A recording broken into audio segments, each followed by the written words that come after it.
There are moments in life that don't announce themselves as turning points. They arrive quietly, like a text message on a Sunday afternoon. Father's Day.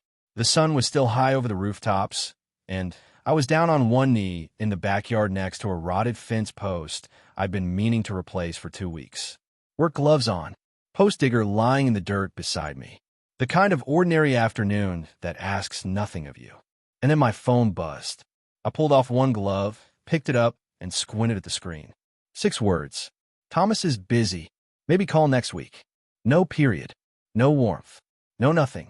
And it wasn't even sent from my daughter's phone. It came from his. From Kevin's phone. Not Sarah's. I read it once. I read it again. Then I set the phone back on top of the toolbox, pulled my glove back on, and went back to the fence post. I finished the post, tamped the concrete, put every tool away exactly where it belonged. Then I went inside, reheated a pork chop from the night before, and carried it out to the back porch on a plate. I sat there alone while the sun went down over the neighbor's roofline. Didn't call anyone. Didn't text back. Just sat there until the June air finally started to cool, and the sky turned from orange to purple to the kind of dark blue that makes everything look quieter than it actually is. Please like this video and listen to my story till the end, and let me know which city you're listening from. That way, I can see how far my story has traveled. My name is Robert Callahan. I'm 59 years old. I spent 31 years in construction, commercial builds, mostly across Denver and the surrounding counties. I lost my wife, Carol, to cancer 8 years ago. After that, it was just me and Sarah, and I thought that was enough. I thought we were solid. The way a man thinks his house is solid because he built it with his own hands and hasn't seen a crack yet. Turns out I was wrong about that. I want to be straight with you before I go any further. I'm not the kind of man who rattles easily. I've run job sites with 40 men. I've handled city inspectors who wanted everything torn out and redone at the last minute. I've dealt with subcontractors who took half the deposit and disappeared before the foundation was even poured. I know how to stay level when things go sideways. That's not something you learn in a classroom. It's something the years burn into you. But that text sat with me all day and into the next day, and for most of the week after that, because it wasn't the first time. There was Thanksgiving 2 years earlier. I drove 40 minutes to their house in Arvada. I had a pie in the passenger seat that I'd actually bought from a bakery, not a grocery store, because I wanted to bring something good. I was already pulling into their parking lot when my phone rang. Sarah's voice was tight, apologetic in that way that tells you the apology was rehearsed. Kevin's parents had shown up unannounced. She said, "No room." "So sorry, Dad." I sat in my truck in their parking lot for a few minutes, staring at the steering wheel, not moving, just staring. Then I turned around and drove home, ate a frozen meal that night, and watched the game by myself in a quiet house that felt 3 times larger than it needed to be. There was Perry's 6th birthday party. I showed up with a present, a good one, a wooden building set I'd spent actual time picking out in the store, turning over in my hands, thinking about whether an almost 6-year-old would love it. He would. I knew he would. Kevin answered the door. He didn't say anything rude. He didn't have to. His face did all the work. Not angry, just flat. The way a man looks at a package he didn't order and isn't sure he wants to deal with. He let me in. I stayed 45 minutes. I watched Perry tear into his gifts with that wild, beautiful chaos that only children have.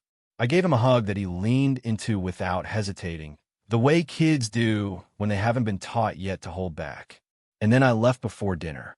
There was the Christmas call, where I could hear Kevin's voice in the background the entire time, and Sarah kept cutting her sentences short, like she was editing herself in real time. She was off the phone in under 4 minutes. Every single time, I told myself it was a rough patch, that Kevin was just wired differently than me, that I needed to be patient, that things would smooth out once they got more settled, once the stress of young married life leveled off, once the world stopped pushing on them so hard. Sitting on that back porch on Father's Day evening with my pork chop going cold on the plate beside me, I stopped telling myself that. Because some things aren't rough patches. Some things are structural damage. And I had been standing in a building watching the walls slowly separate from the foundation, telling myself it was just the house settling. Drop a comment if you've ever been pushed out of someone's life so quietly that you almost started to believe you deserved it. Something in that marriage was wrong. Not rough patch wrong. Something deeper. Something that had been wrong from the start. Maybe, and had been covered over with enough noise and routine that it was hard to see clearly. And I was being pushed out of my daughter's life because of it. Quietly, steadily, in ways that were hard to name, but very, very easy to feel. I didn't do anything about it that night. I just sat there until it got too dark to see the yard anymore, then went inside and went to bed. But something had shifted. I could feel it the way you feel a change in the weather before the clouds actually arrive. Something in me had stopped waiting for things to get better on their own. I just didn't know yet what I was going to do about it. If you're still here, I need you to stay. Because what happened next, what arrived in my mailbox on a cold November morning, is the part that changed everything. And it starts with a stranger at a diner who offered me a seat at his table when I had nowhere left to sit. Stay with me. Part 2 is coming.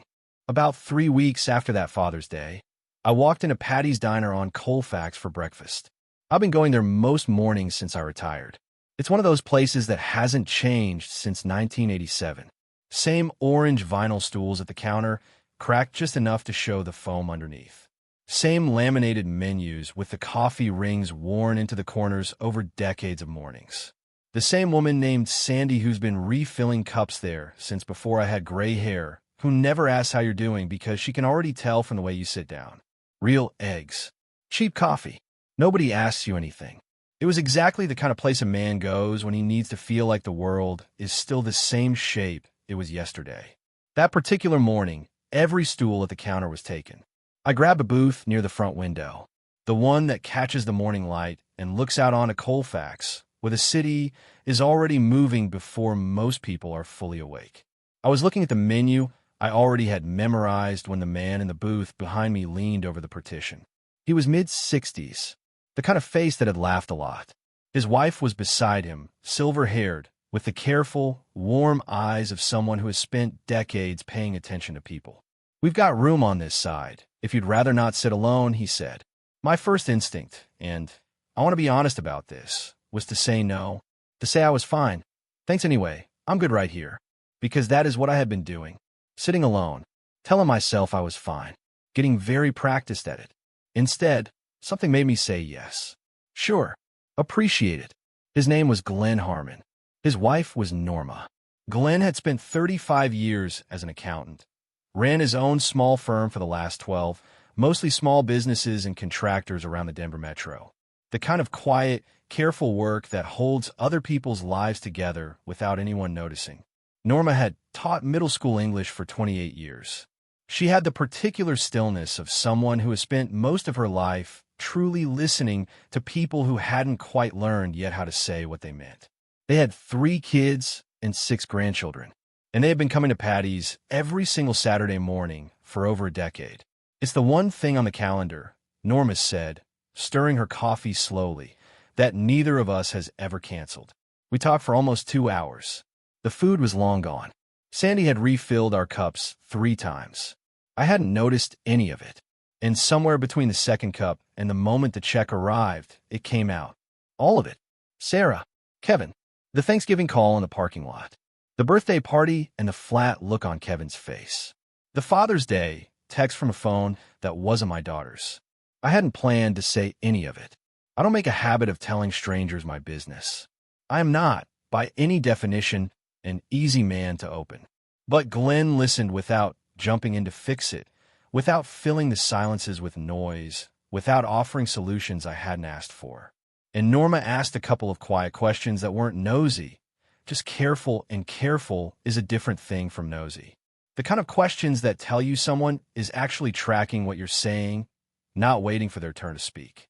When I finished, Glen set his mug down. That kind of man, he said, usually has something to protect. Something he doesn't want anyone looking at too closely. I didn't know what that meant yet. I filed it away and drove home. But what I couldn't stop thinking about, all the way home with the windows down and the late summer air coming through, was how long it had been since I'd sat across a table from people and just talked. Really talked. Without watching the clock. Without feeling like I was too much or too little or taking up the wrong kind of space. A long time. That was the honest answer. A long time. Has a stranger ever said something to you that you didn't understand until weeks later? Leave in the comments. I want to read them. I started joining Glen and Norma most Saturdays after that. A few weeks in, their son Rodney showed up with his wife Faye. Rodney managed a restaurant over in Capitol Hill, the kind of man who can read a room in 3 seconds and make everyone in it feel like they belong there. Faye taught 3rd grade in Aurora and had the particular gift of making complicated things feel simple without making you feel simple for not having seen it. Easy people, the kind who make room for you without making a production of it. Then sometimes the grandkids would come by before weekend activities. Gail was 15 and already absolutely certain she was going to art school, speaking about it the way people speak about things that have already happened and just haven't caught up to the calendar yet. Stuart was 13 and had decided that the most important skill a human being could possess was knowing every card game ever invented. He was working through them systematically and had apparently decided I was his next project. The booth got loud and crowded on those mornings, and I started showing up 10 minutes early just to make sure there was enough room on our side of the partition. I want to be honest about what those Saturday mornings meant that year. I'm not someone who talks about that kind of thing easily, but the truth of it is this: those breakfasts at Patty's were the thing keeping me from going completely inward, from turning into one of those men who retires and just disappears into his own house. I had watched it happen to men I knew. Good men. Men who had spent 30 years being defined by their work, and who, once the work stopped, found that they had quietly stopped being defined by anything at all. Men who stopped leaving the house, stopped calling anyone, stopped being part of anything that required them to show up. I didn't want that. I just hadn't figured out how to prevent it until Glen Harmon leaned over a booth partition on a Tuesday morning and offered me a seat. Stay, because what arrived in my mailbox 2 months later, on a cold November morning when I least expected it, is where this story takes a turn that I still can't fully believe when I think about it. The worst thing that had ever been done to me, and the beginning of the end of all of it. Part 3 is coming. Diane, meanwhile, sent me a birthday text in September. 3 words. Happy birthday, Dad. I called back that afternoon. Got voicemail. Left a message that I tried to keep light, tried to keep warm, tried to make easy for her to return without any pressure in it. She didn't call back. Perry turned 8 in October. I mailed him a remote control car, the good kind, with real traction and a decent range, not the cheap plastic ones that break in a week. The kind I would have loved at that age. The kind that makes a boy feel like he's been trusted with something serious. No acknowledgement came back. No text, no call, nothing. I kept the receipt for 60 days in case something had gotten lost in the mail. Then I stood at my kitchen trash can one morning, looked at it for a moment, and threw it away. November came in cold that year. The kind of cold that shows up before you're ready. Gray skies and a wind off the mountains that cuts right through whatever you're wearing and reminds you that the world doesn't wait for you to prepare. On a Tuesday morning, I walked out to the mailbox at the end of my driveway. Still had my coffee in one hand. The grass was stiff with frost. There was a letter from Rocky Mountain Savings Bank. My name on the envelope. Clean, official, ordinary looking. I opened it standing right there at the mailbox. And when I read what was inside, I read it the way you read something that doesn't make sense, searching for the part where it starts to make sense. It described a joint account I had never heard of, one that listed my name as co-signer on a $38,000 property collateral agreement, dated 6 weeks earlier. My retirement account, my name, my signature, except I had never signed a single piece of paper for that bank. Not a form, not an application, not anything. I stood at the mailbox for a moment without moving. Then I went inside, made a full pot of coffee, sat down at my kitchen table, and read the letter 2 more times. Kevin was a licensed real estate broker. He had been talking up some commercial development deal on the west side of the city for most of that year. I'd heard pieces of it from Sarah during better times, back when she still called. Big project, good upside, just needed the right financing structure. The financing apparently needed collateral that Kevin didn't personally have. So he had gone and found some. If you're feeling what I felt sitting at that table, just drop a single word in the comments. Just one word for what you're feeling right now. I'll read every one. I sat at that kitchen table for a while, with the coffee going warm, and then lukewarm, and then cold in front of me, and I thought about what most men would do. Get in the truck. Drive over there. Say everything they've been holding back for 2 years in one voice, in one driveway, in one moment that felt like justice but would cost them everything. I didn't do any of that. I picked up my phone and called Glen. He came over that same afternoon. He sat across from me at the kitchen table, put on his reading glasses, the kind that rest at the end of your nose and make a man look like he's taking something seriously, and went through the bank letter line by line without saying anything at all. Glen was the kind of man who read slowly and carefully and did not speak until he had something worth saying. When he finished, he took his glasses off and set them down on the table. "You need a real estate attorney," he said. "And until you have one, you don't touch anything. You don't call the bank. You don't call Sarah. You don't call Kevin. Why not yet?" He tapped the letter with one finger. "Because right now you have one document. One document tells you something happened. It doesn't tell you the whole story. You want the whole story before you make a single move." That was the most useful thing anyone said to me that entire year. I found an attorney named Lorraine at a firm on 16th Street downtown. Small office on the 4th floor. Every surface covered in folders, a whiteboard behind her desk, so dense with names and case references, it looked like a map of somewhere complicated. She was direct and fast. Asked 6 questions before I'd finished answering the first one. She read the bank letter, set it down, looked at me. "Men who do something like this," she said, "almost never do it just once." She told me the same thing Glen had told me. "Don't make contact. Don't tip him off. Let's see what else is out there." Then she got to work. Don't go anywhere. Because what Lorraine found over the next 6 weeks, the pattern that had been hiding in plain sight the entire time, that is what breaks this story wide open. Part 4 is coming, and it will make your jaw drop. Over the next 6 weeks, with Lorraine running the legal side and Glen sitting with me at my kitchen table on evenings going through financial records, we started pulling threads. And when you start pulling threads, sometimes what comes out is a loose stitch. And sometimes what comes out is the whole seam. What we found, piece by piece, was bigger than one forged signature. It was a pattern. And patterns, Lorraine told me, with the calm certainty of someone who had seen this before, are what cases are made of. Kevin had forged my signature on the $38,000 collateral agreement. That was the centerpiece.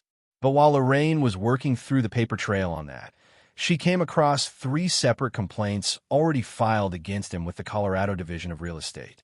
3 different clients, each one claiming he had manipulated the commission structure on their transaction and quietly kept the difference. Each complaint filed separately over the previous 2 years. Each one that had gone nowhere on its own, because a single complaint against a licensed broker doesn't move the needle much. 3 of them, attached to a forgery case, looked completely different. Lorraine filed everything: the forged signature documentation, the financial records, the 3 existing complaints with the Division of Real Estate, and forwarded the forgery matter separately to the county district attorney's office. Then she told me to go home, stay quiet, and wait. I went home. I didn't call Sarah. I didn't drive past their house in Arvada. I didn't send Kevin a single message. I didn't tell anyone outside of Lorraine and Glen what was in motion. I just waited. Some nights that was harder than it sounds. There was one evening in December, about 3 weeks before Christmas, when I was sitting at the kitchen table with a cup of coffee going cold in front of me, and the house was so quiet I could hear the refrigerator hum. I don't know what made me do it. Maybe just the time of year, maybe just the weight of all that silence. But I reached into my wallet and took out the photograph I'd been keeping folded behind my library card. It was from Perry's 4th birthday. He was sitting in the middle of the living room floor surrounded by torn wrapping paper, holding up a toy fire truck with both hands, grinning so wide you could count every single one of his teeth. Carol had taken that picture. I wasn't even in the frame, but I had carried it since the week she died, and I had never once taken it out until that night. I sat at that table and looked at it for a long time. Perry would be almost 9 now. I didn't know if he still liked trucks or if he had moved on to something else entirely. I didn't know what he looked like with another year on his face, another year of growing happening without me there to see it. I didn't know what Sarah had told him about why his grandfather wasn't around anymore, whether she had told him anything at all, or whether he had just quietly stopped asking the way children learn to stop asking about things that always make the adults in the room go still. I put the photo back, finished the cold coffee, went to bed. I don't usually talk about moments like that, but that one was real, and it belongs in this story, and I'm not going to leave it out just because it's the kind of thing that's hard to say out loud. How many of you are carrying a photograph or a memory like that one, of someone you love who got too far away? Tell me in the comments. You don't have to explain the whole story. Just tell me you know what that feels like. Christmas I spent at Glen and Norma's house in Park Hill. A two-story craftsman with white porch lights strung along the eaves and a wreath on the front door that Norma had made herself from pine branches and red ribbon she'd saved from the year before, because Norma was the kind of woman who saved things worth saving. The whole family came. Rodney and Faye.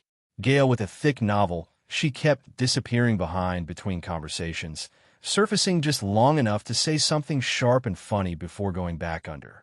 Stuart attempting once again to teach me Rummy 500 with the patience of someone who genuinely believed that this time would be the time I finally got it.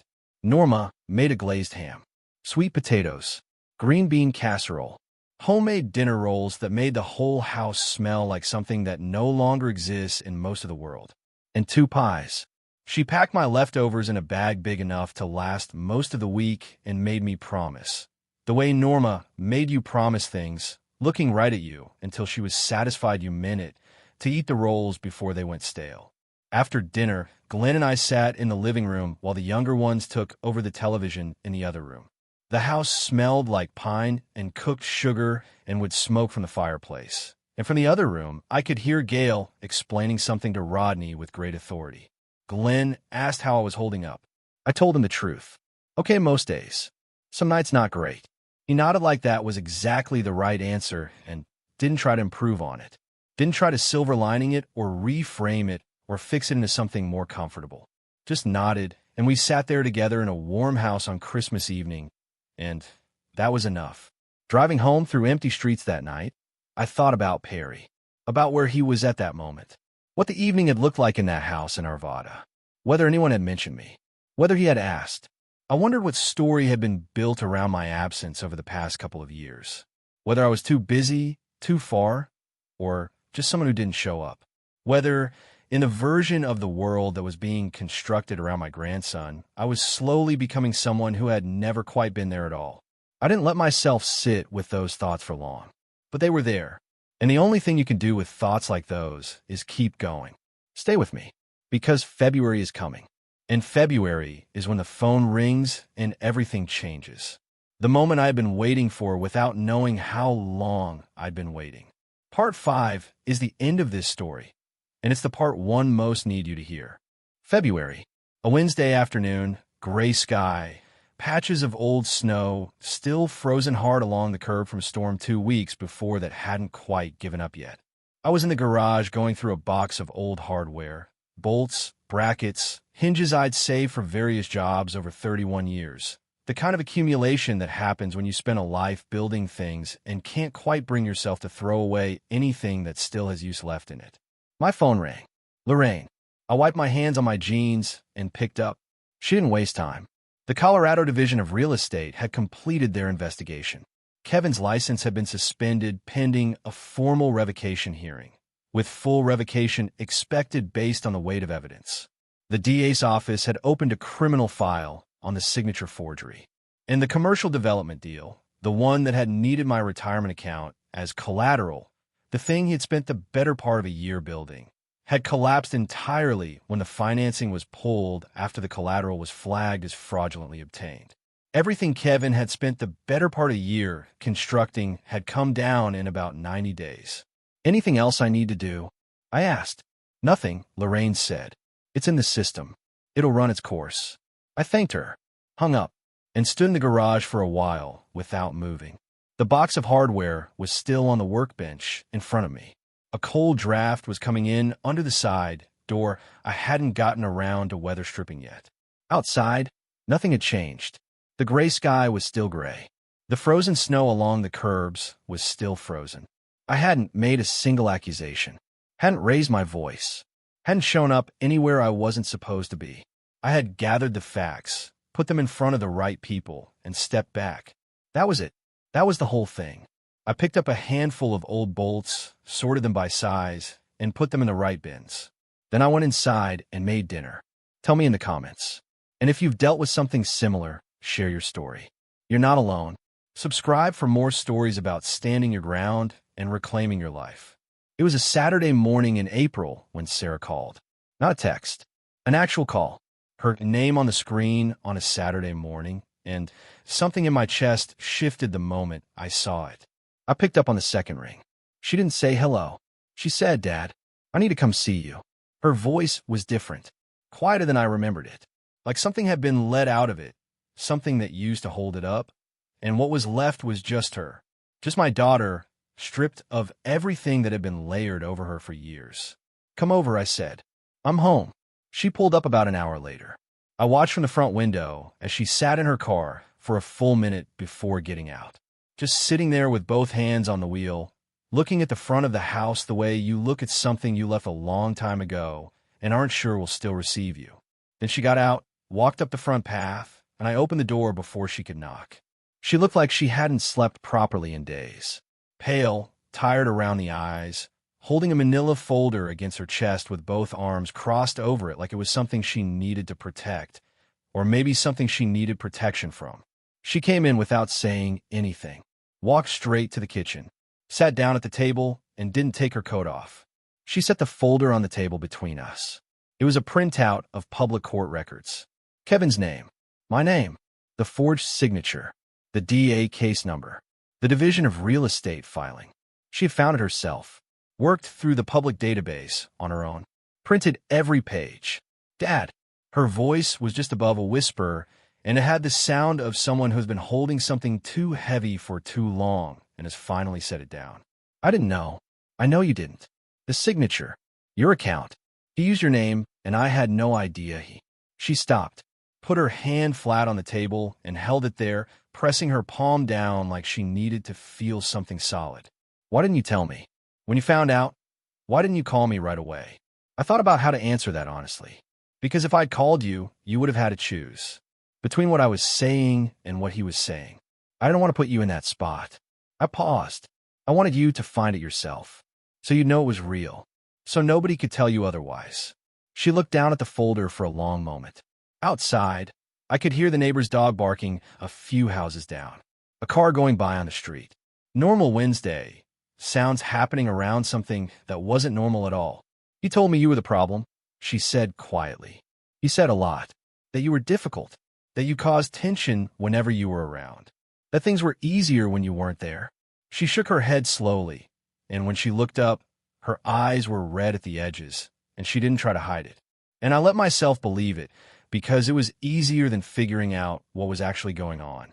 She looked at me directly then, the way she used to look at me when she was small, and something had frightened her, and she needed to know that the world was still okay. "He's been out of the house for 3 weeks. I've been going through the finances, the accounts, all of it." Her voice broke just slightly, and she steadied it. "Dad, there's so much I didn't know. So much he kept from me the whole time we were married. I didn't say anything to that. There wasn't anything useful I could add. She didn't need me to fix it or explain it or make it make sense. She just needed to say it out loud to someone who was going to sit there and receive it without making it worse." After a while, she straightened up in her chair and wrapped both hands around the coffee mug I'd set in front of her. "Tell me about them," she said. "Who?" "Glen and Norma. You mention them sometimes when you call." "Who are they?" So I told her. I told her about Patty's Diner on Colfax, the orange vinyl stools, Sandy with the coffee pot, and the 6 cents for when your cup needed refilling. I told her about the morning every seat at the counter was taken, and Glen Harmon leaned over from the booth behind me and offered me a spot. I told her about the 2 hours we talked that first morning, about Norma's Christmas wreath made from pine branches and save ribbon, about Glen's reading glasses and the careful way he read things all the way through before he said anything, about Stuart's ongoing and largely unsuccessful mission to teach me Rummy 500. I told her about what those Saturday mornings had meant during the years when everything else had gone quiet. She listened to all of it without saying a word. When I finished, she sat with it for a moment. "I want to meet them," she said. Yeah, I want to thank them for being there when I wasn't. And she looked at me when she said it, and I saw on her face how much it cost her to say that, and how much she meant it anyway. The first Saturday Sarah came to Patty's, she drove separately and arrived a few minutes after me. I was already in the booth with Glen and Norma when I saw her come through the door. She stopped just inside the entrance, scanning the room, and when she found us, she had that look that people get when they're about to walk into something they can't quite prepare for. Norma didn't wait. She slid out of the booth, crossed the diner, and opened her arms before Sarah had taken 3 steps toward us. "You must be Sarah," she said. "We're so glad you're here. Come sit down. Sandy will bring you coffee." It took maybe 20 minutes for Sarah to fully relax. You could see it happen gradually, like watching a window defrost. The shoulders coming down. The careful, braced look slowly leaving her face. By the time the food came, Gail had pulled her into a conversation about graphic design and wasn't letting go. Gail was 16 and already decided on art school, and finding out that Sarah actually worked as a graphic designer was, for Gail, roughly equivalent to finding out she'd been sitting next to a professional athlete the whole time. Stuart showed Sarah the rummy 500 rules. She picked it up in about 10 minutes. I chose not to comment on that. Sarah sat across from me in the booth with both hands around her mug, watching everything going on around that table. The noise and the laughter and the coffee refills and the overlapping conversations. And her face had a look I hadn't seen on it in years. Something settling. Something easing. "How long have you been coming here?" she asked. "About 4 years." She nodded slowly, looked down at her coffee. "I missed 4 years, Dad." "Yeah, I'm sorry." I reached across the table and put my hand over hers. Held it there for a moment while the diner moved around us. "You're here now," I said. "That's the part that counts." The divorce took about 7 months. Messy the way those things always are. Lawyers, paperwork, arguments about assets. Kevin making every step as difficult as he could manage on his way out. But Sarah got through it.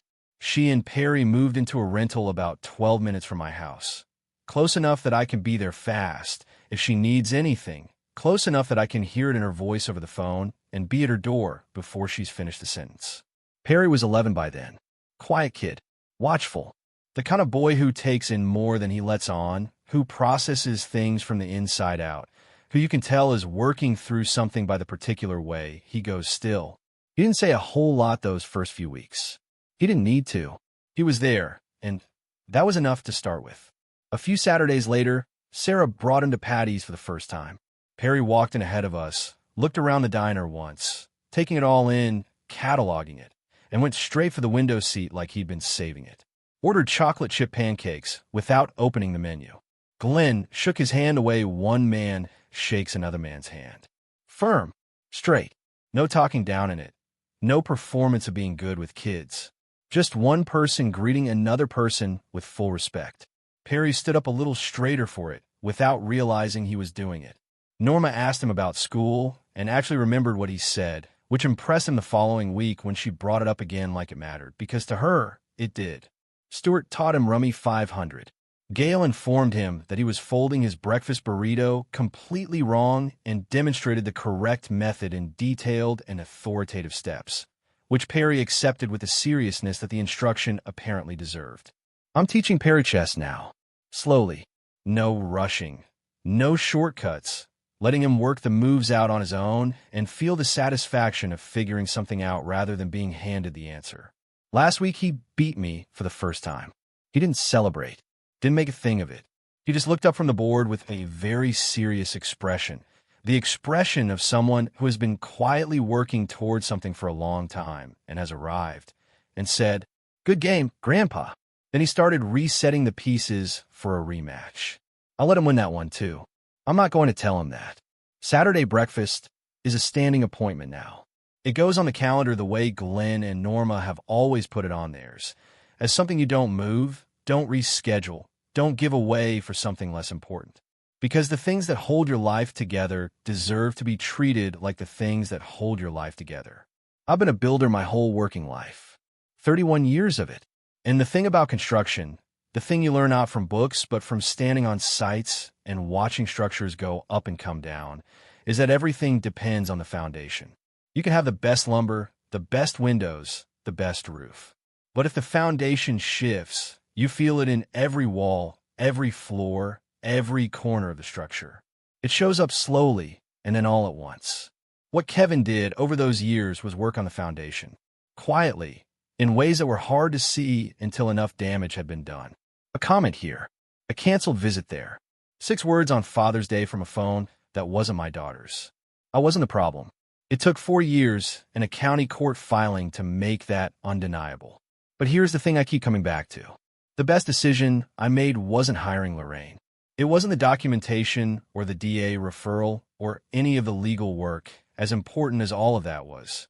The best decision I made was saying yes when a stranger offered me a seat at his table on a Tuesday morning at a diner on Colfax. Because the people who held things together while everything else was falling apart weren't the ones who were obligated to. They weren't bound to me by blood or history or contract. They were just the ones who showed up. Week after week, booth at the window, coffee going, room made for whoever needed it. That is the only definition of family that has ever held up, in my experience. Everything else is just paperwork. If you've been patient, kept your dignity, and let the truth do the work, you were never the problem. You were just waiting for the right moment to be proven right. The man who builds in silence is always more powerful than the man who argues in the driveway. And one more thing. If you're sitting somewhere right now feeling like you're being quietly pushed out of a life you helped build that was supposed to mean something, I need you to hear this. Stay steady. Stay quiet. Gather the truth. Let it do what truth does when it's given room to breathe. And if someone ever leans over a partition in a diner and offers you a seat, take it. Because you never know which moment is the one that changes everything.